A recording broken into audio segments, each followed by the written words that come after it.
Tapi waktu itu Ana betul-betul kayak teriak, masih histeris gitu loh, Wak. Dia berusaha kayak nutupin mukanya. Nah, kenapa si Ana nih tiba-tiba nutupin mukanya? Karena kalian tahu, Wak, yang Ana lihat dan Ana rasakan pada saat itu adalah kuntilanak tuh udahlah dia mendekat ke si Ana, dia lanjut lagi nih kayak mencoba mencakar-cakar mukanya si Ana.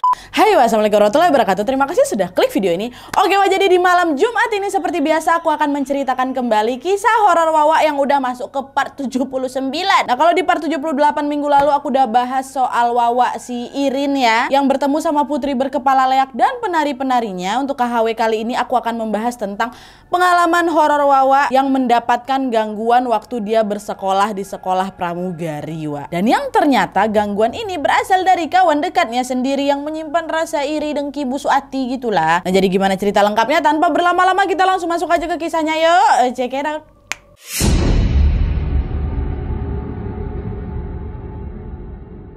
Oke, Wak, jadi kisah horor kali ini datang dari Wawa aku yang namanya Ana dari Bali. Halo, Ana. Nah, kisah horor yang Ana alami ini, Wak, terjadi di asrama kampus waktu dia ini masih sekolah pramugari pada tahun 2020 lalu. Sedikit cerita tentang Ana, Wak. Ana ini merupakan anak perempuan satu-satunya dan juga cucu perempuan satu-satunya. Dari Ana ini masih kecil, Wak, memang jarang kali dia ini pergi main sama kawan-kawannya. Jadi kalau setiap kali dia pergi main atau pergi nongkrong, pergi nonton bioskop, dia ini selalu ditemenin sama ayah atau kakak sepupunya gitulah. Jadi kayak lumayan jarang diperbolehkan pergi sendiri gitu loh, Wak, sama orang tuanya. Nah, setelah lulus SMA, Ana ini kan masuk ke salah satu sekolah pramugari gitu kan, Wak. Dan di sekolah itu ada asrama kampusnya. Nah, sebenarnya bundanya si Ana ini kayak nggak ngasih izin gitu loh kalau si Ana ini harus tinggal di asrama kampus, Wak. Karena ya itu, bundanya khawatir kali akan ada apa-apa nih nanti kalau misalnya anak satu-satunya sendirian di situ. Tapi pada saat itu ayah Ana yang memang membujuk bunda Ana untuk mengizinkan si Ana ini, biar aja lah ibu tinggal dia di asrama, biar agak mandiri anak kita tuh, katanya kan. Udahlah, akhirnya bundanya pun memberikan izin untuk bisa si Ana ini tinggal di asrama kampus itu. Dan FYI, Wak, lokasi asrama kampusnya si Ana ini memang tidak terlalu jauh dari rumahnya Ana, kurang lebih 15-20 menitan lah itu jaraknya. Makanya itulah bundanya agak sedikit goyang lah dikit kan, jadi nggak perlu khawatir karena lokasinya kan nggak betul-betul jauh kali dari rumah gitu. Nah, terus, Wak, pada bulan Agustus tahun 2019,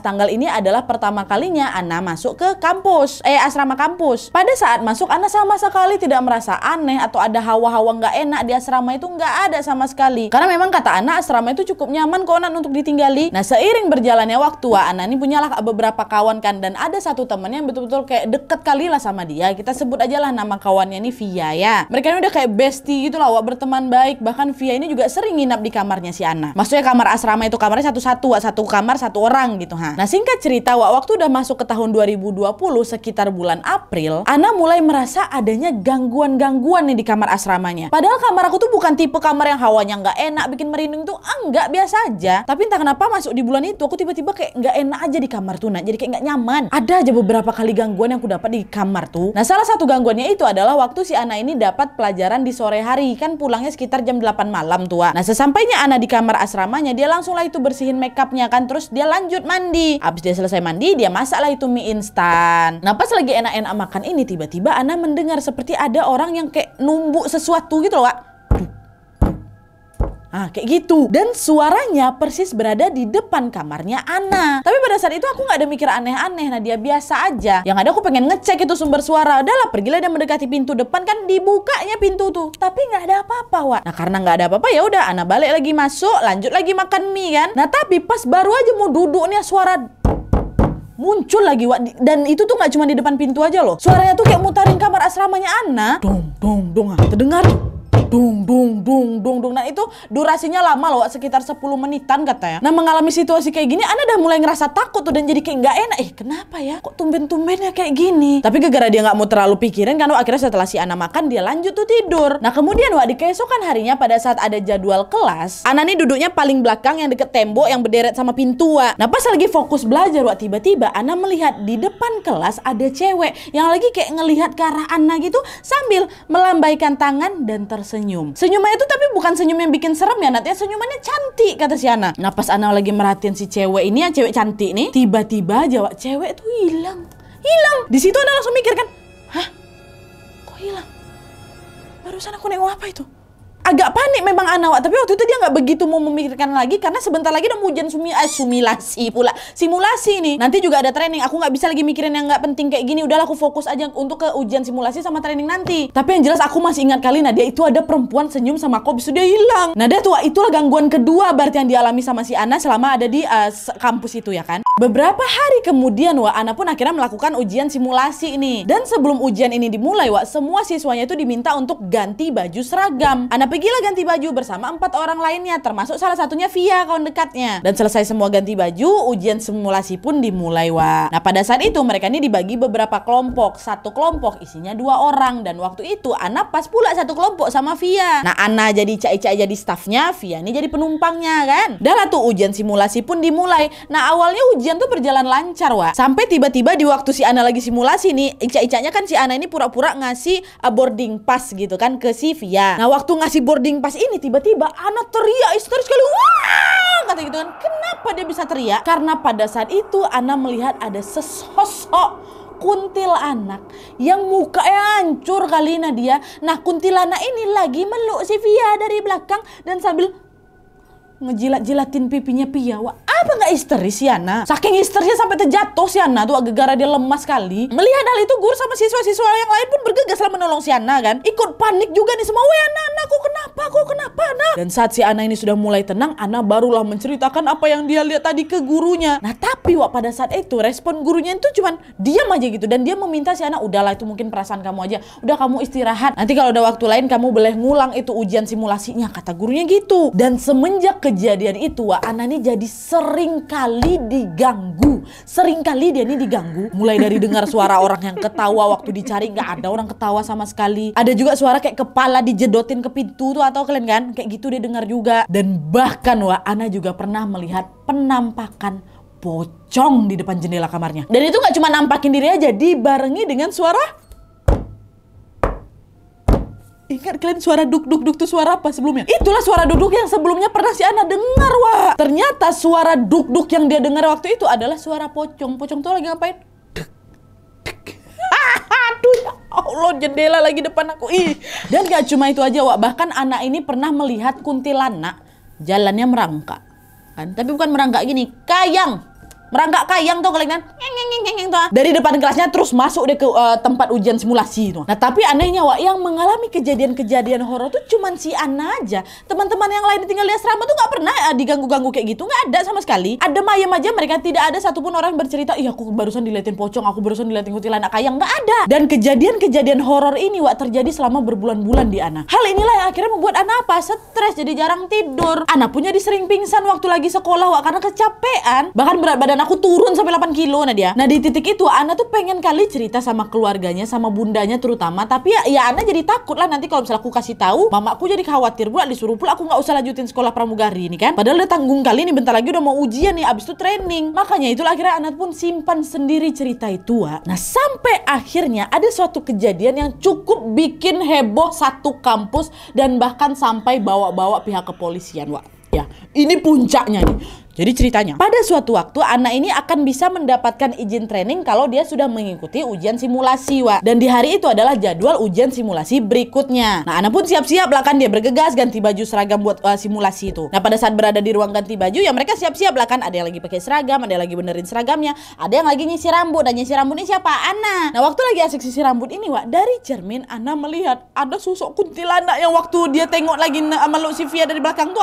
ada lagi di cermin tuh. Tapi waktu itu dia udah nggak meluk kawan Ana yang lain Wak. Si sosok kuntilanak ini lagi berjalan pincang sambil nyeret kaki kanannya. Dan sosok itu terus berjalan Wak menuju si Ana. Ana nengok dia dari cermin, entu ya teriak histeris lagi si Ana kan. Nah teman-teman Ana yang dengar si Ana berteriak histeris lagi itu nanya lagi, Ana kok kenapa? Ana kok kenapa? Gitu sambil nepuk-nepuk pipinya si Ana Wak. Tapi waktu itu Ana betul-betul kayak teriak masih histeris gitu lah Wak. Dia berusaha kayak nutupin mukanya. Nah kenapa si Ana ini tiba-tiba nutupin mukanya? Karena kalian tahu Wak, yang Ana lihat dan Ana rasakan pada saat itu adalah kuntilanak tuh udahlah dia mendekat ke si Ana, dia lanjut lagi nih kayak mencoba mencakar-cakar mukanya si Ana. Dan itu betulan kayak kerasa perih langsung gitu loh Nat mukaku, makanya aku histeris sekali nangis aku sambil nutupin mukaku tuh. Dan waktu itu badan aku tuh nge-freeze kayak kayak nggak bisa, aku tuh macam betulan kayak dipeluk sama si kuntilanak itu. Dengan sekuat tenaga aku kayak gimana caranya aku nih bisa bergerak lagi kan. Ana baca doa dalam hati, dia berusaha sekuat tenaga untuk ngilangin tekanan dari si kuntilanak itu.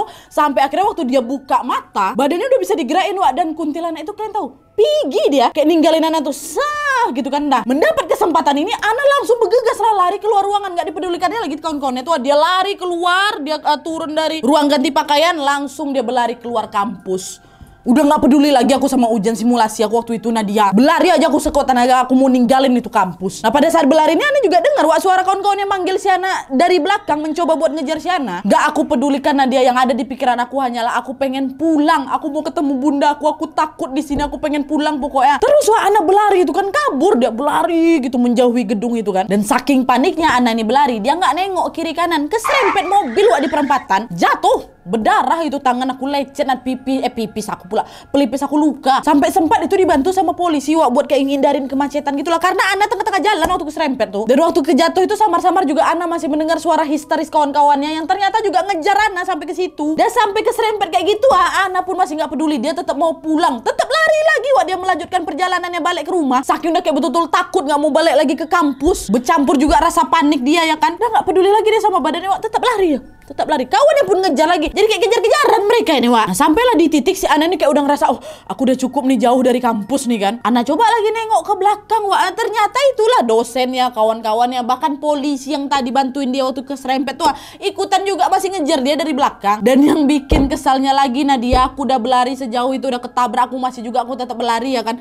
Kuntilanak yang nyakar-nyakar muka aku tuh ikutan terbang gitu loh di belakang ngejar aku Nadia. Nengok itu Ana pun makin kencang lagi lah larinya kan Wak. Dan sampai akhirnya Ana sampailah itu di rumahnya Wak. Dia langsung gedor-gedor pintu, bunda buka katanya. Gak lama kemudian bundanya pun buka pintu. Dia tengok anak semata wayangnya nih luka-luka. Kok kenapa nak kok bisa lecet-lecet kayak gini, kenapa, ada apa, masuk kok cepat ibu obatin katanya. Dan pada saat bunda anak ini ingin mencoba mengobati anaknya sambil mengambil kotak obat-obatan Wak, disitulah dosennya, kawan-kawannya sama plus polisi yang bantu anak tadi nyampe juga di rumah si Ana. Nah di saat itu dosen Ana mencoba menjelaskan sama bundanya kan, maaf ini ibu, Ana tiba-tiba saja lari dari kampus, kami nggak tahu alasannya apa ibu, makanya kami kejar dia ke sini, kata bu dosen. Nah dari situlah baru si Ana ini menceritakan semuanya ke bundanya, ke dosennya, apa alasan aku ini berlari kabur dari kampus. Mendengar hal itu bunda Ana langsung nangis Wak, rasanya kayak kesel kali mamaku sama kejadian itu Nadia, tapi mau kayak gimana, mau kesal ke siapa, wujud tuh nggak ternampak ya kan. Akhirnya setelah itu Ana cuma disuruh istirahat aja, udah kamu kami liburkan dulu ya selama 2 hari, nanti hari ketiga kamu udah boleh masuk kembali kata gitu. Tapi bablas Nadia, aku libur seminggu gitu, nggak mau aku masuk karena kondisi aku juga masih ngedrop kali gitu kata si Ana. Dah libur deh 1 minggu tuh setelah kejar-kejaran sama kawan-kawannya, setelah keserempet gegara dikejar sama kuntilanak tuh. Nah pada saat Ana lagi istirahat di rumah Wak, ayahnya dan juga beberapa saudara-saudaranya yang lain akhirnya juga tahu nih kondisinya si Ana dan apa yang sudah menimpa Ana kan. Nah salah satu tantenya Ana ini menyarankan Ana untuk diobati sama temennya ini kita sebut aja Om Gondrong ya. Nah Om Gondrong ini tinggal di salah satu kota di Jawa Tengah Wak. Dah tuh akhirnya si Ana ini didoain dan diobatin lewat telepon karena kan memang Ana di Bali kan, si Om ini di Jawa Tengah. Nah waktu itu si Om Gondrong ini minta si Ana, coba kamu mandi kembang dan kamu siapkan juga sesajen kayak kopi, teh sama bubur merah putih katanya. Dah tuh kayak diobat-obatin jarak jauh gitulah sama Om Gondrong ini kan. Nah setelah selesai diobati, Om Gondrong ini menyampaikan ke orang tuanya, Ana bilang gini,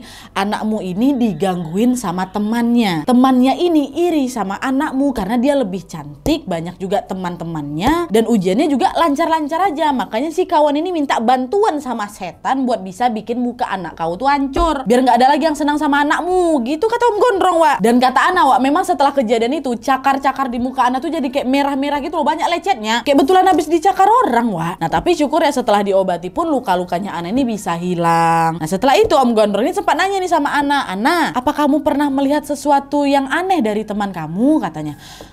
Enggak sih Om, cuma pernah sekali waktu aku pergi ke kamar temanku yang namanya Via. Niat aku tuh mau pinjam charger Om ke sana, tapi pas aku lagi nyari charger, aku lihat ada fotoku sama kawan-kawan, sama 3 kawan aku lah gitu Om. Nah anehnya di foto itu muka aku tuh bolong-bolong kayak abis ditusuk jarum Om. Cuma waktu itu saya nggak mikir aneh-aneh, ya udah saya tengok foto itu, saya lanjut lagi nyari charger kata. Udah ketemu charger, udah langsung keluar aja saya ninggalin kamarnya si Via. Nah sesaat setelah Ana bilang kayak gitu, Om Gondrong ini pun langsung lah kayak bisa memahami sesuatu dan kayak ngajak ngobrol bapaknya Ana secara empat mata aja nih. Dan kalian tahu abis teleponan sama Om Gondrong itu, muka bapaknya nih yang awalnya sedih gitu kan, berubah jadi kayak marah kali, kayak murka kali gitu loh, Wak. Bahkan aku sampai ketakutan. Nah, dia belum pernah aku tengok muka bapakku semarah itu katanya. Kenapa, Pak? Nggak mau bapaknya jawab. Tapi yang ada keesokan harinya Ana ini langsung diajak pergi nih sama kedua orang tuanya, bunda sama bapaknya kan. Ayo kita pergi, ikut bapak katanya gitu. Dan nurut aja si Ana. Dan ternyata bapaknya ini ngebawa Ana ke kantor polisi. Loh kok sampai kantor polisi nih? Ana mau nanya langsung, cuma agak ragu, takut juga dia nengok bapaknya karena semalam marah kali, sekarang pun masih masam mukanya. Dan gak cuma masam aja, nah dia kayak orang yang mau ngamuk tapi tertahan gitu ah. Dan Ana gak nanya apa-apa, Ana pun disuruh tunggu di mobil aja. Bapaknya yang turun kan. Beberapa saat kemudian bapaknya masuk mobil, melanjutkan lagi perjalanan nih, meninggalkan kantor polisi. Dan waktu di perjalanan, ternyata perjalanan kedua mereka ini menuju ke kampus Ana. Gak cuma mereka bertiga aja, Wak, diikuti sama beberapa anggota polisi. Nah, sesampainya di kampus, barulah di situ bapaknya Ana mencak-mencak marah-marah, dia teriak ke dosen yang ada di sana kan. Mana Via? Mana Via? Coba cari si Via, suruh dia keluar, temui saya sekarang. Kata bapaknya kayak gitu. Manggil Via. Jujur waktu aku nengok itu aku jadi bingung kali. Nah dia takut. Kenapa bapakku nyari Via? Gak lama kemudian betulan Wak, Via dipanggil nih berhadapan ke bapaknya si Ana. Dan waktu itu bapak Ana ngomong gini, kamu guna-guna anak saya ya? Ilmu dari mana kamu? Hah? Nah umumnya Wak, orang kalau lagi digerebek, lagi dimarah-marahin itu kan mungkin pasti agak panik, ketakutan gitu kan. Tapi si Via nggak sama sekali loh, Wak. Mukanya santai aja gitu. Nah dia seakan-akan udah tahu nih kalau memang dia nih bakal disamperin sama bapaknya si Ana. Dan kalian tahu kan bapaknya Ana nih marah-marah ngelabrak si Via kan. Tapi responnya si Ana nih gimana? Responnya si Via nih kayak gimana? Dengan santainya nah dia bilang, mending anak saya bikin hancur muka ya daripada saya bunuh. Katanya kayak gitu. Ya Allah Via, ada loh orang-orang di sana nggak ngomong empat matanya sama bapaknya. Ada beberapa kawan-kawannya, dosennya pun ada. Entu ya heran, semua campur kesal juga lah denger jawaban siapa, si Via kan. Dan gak lama kemudian ayahnya Ana ini pun langsung lah menceritakan kejadian yang memang menimpa sama si Ana nya. Akhirnya orang-orang kampus pun memutuskan untuk menggeledah kamar asramanya Via. Dan pas dicek kamarnya, Wak, betapa kagetnya orang-orang yang ada di sana karena mereka menemukan sepotong kain kafan, sepotong selembar kain kafan yang besarnya kurang lebih 1 kali 1 meter, Wak. Nah terus ada juga kayak boneka jelangkung gitu, Wak, tapi kecil. Dan ada foto Ana serta rambut yang diduga ini pasti rambut Ana nih. Astaga Via, apa yang udah kau simpan nih? Betulan kau mau guna-guna si Ana, kata orang-orang di sana kan. Ini rambut siapa nih? Rambut Ana nih? Iya, rambut Ana. Kata Via gitu. Kok bisa dapat kok rambut Ana? Saya yang cabut sendiri dari kepalanya si Ana nggak ngeh. Dan dari situ lah udah nggak pakai mikir lagi, Via ini pun langsung dibawa ke kantor polisi didampingi sama pihak kampus sebagai saksi. Dan pada saat itu pihak kampus juga langsung menghubungi keluarganya Via yang ada di luar kota untuk segera datang ke kampus. Ditangkap Via nih. Ditangkap betulan, Wak, dibawa ke kantor polisi. Kata siapa? Kata Ana. Nah terus, Wak, pada saat tiba di kantor polisi, Via pun langsunglah diinterogasikan, ditanyai terkait apa yang sudah kau lakukan terhadap kawanmu Ana. Dan jawabannya si Via ini bikin aku percaya nggak percaya Nadia. Jadi si Via ini mengatakan kalau saya ini meminta bantuan sosok makhluk yang saya dapat dari kakek saya. Awalnya tujuannya untuk ngelindungin saya sih, Pak. Tapi ya saya salah gunain keberadaan sosok ini dengan ya meminta sosok itu untuk mencelakai Ana. Sosoknya kayak apa? Kata polisi kan. Sosoknya kuntilanak, Pak. Kuntilanak, jalannya agak pincang memang. Itulah sosok yang nyeret-nyeret kaki habis itu nyakar-nyakar muka si Ana. Kenapa kok 3 kali Via nyelakain si Ana? Emang Ana ini ada salah apa sama kau? Saya iri memang, Pak, sama si Ana. Saya kesel ngeliat dia serba lebih sedangkan saya enggak. Dan sebenarnya saya kesel nggak cuma sama Ana, sama beberapa kawan yang lain juga ada yang sering bikin saya kesal. Tapi yang memang sampai saya jahatin ya Ana ini, Pak, yang lain enggak. Dan pada saat itu juga Via ini mengaku kalau dia ini mulai kirim-kirim gangguan itu pada saat dia ini berhasil mendapatkan rambutnya si Ana, Wak. Nah rambut Ana ini dia dapatin langsung dari kepalanya si Ana. Gegara apa? Gegara Via ini sering ngebantu si Ana catok rambut, Wak. Dan selain itu juga Via ini pernah mengaku dia ini menabur tanah kuburan di tanahnya Ana secara di tanahnya Ana, di kamarnya Ana secara diam-diam. Dan sebenarnya waktu itu, Wak, salah satu kawannya Ana sempat nengok tuh Via masuk ke kamarnya Ana diam-diam. Dan hal ini pun disampaikan ke si Ana. Weh, tadi aku tengok si Via masuk kamar kau diam-diam, kenapa tuh? Nah Ana ini positif thinking kali ya orangnya, makanya dia cuma ngerespon paling dia minjem catokan kayak gitu. Ya memang si Via ini sering minjem catokan aku, Nat. Makanya aku santai-santai aja. Aku nggak tahu kan dari catokan tuh dia ambil rambut kau. Dan saat mendengarkan semua penjelasannya si Via, Ana ini pun dibikin shock.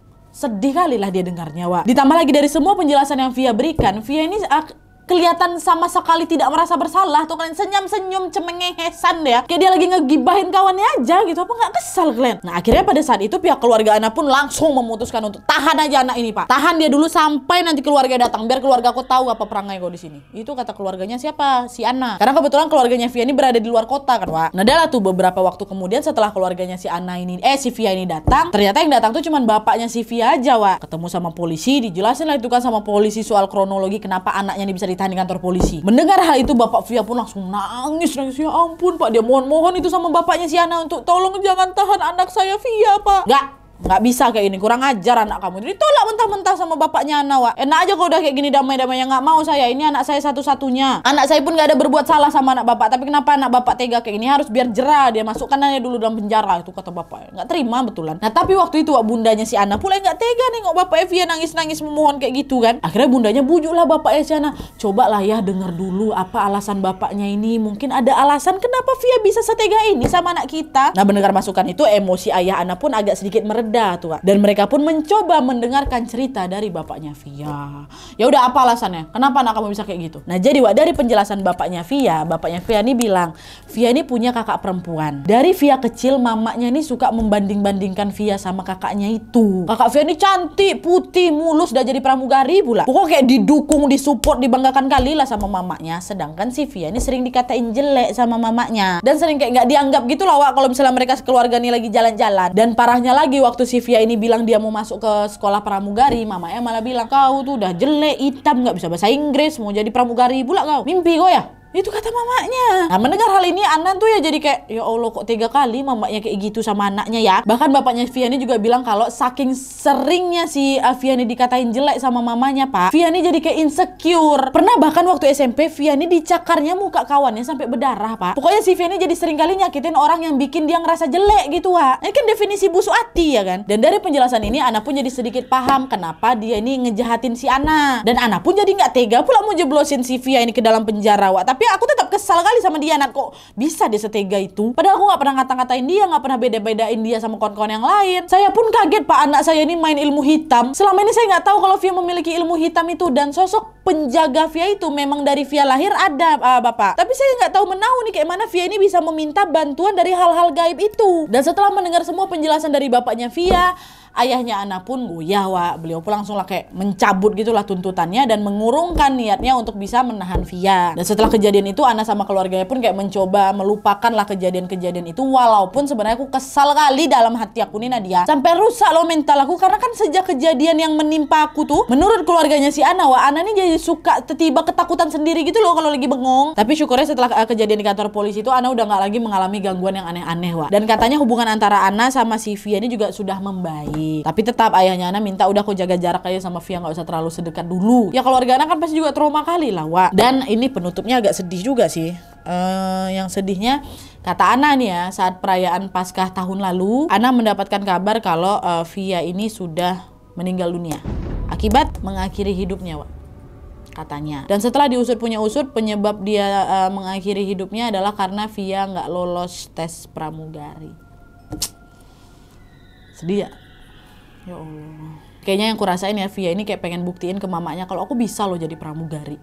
Aku bisa buktiin sama mama kalau aku nih bisa kayak kakak. Harapan dia satu-satunya apa? Untuk lulus pramugari ini. Tapi karena hasilnya dia kurang beruntung, ya dia jadi putus harapan wah. Akhirnya ngambil jalan yang salah. Aduh.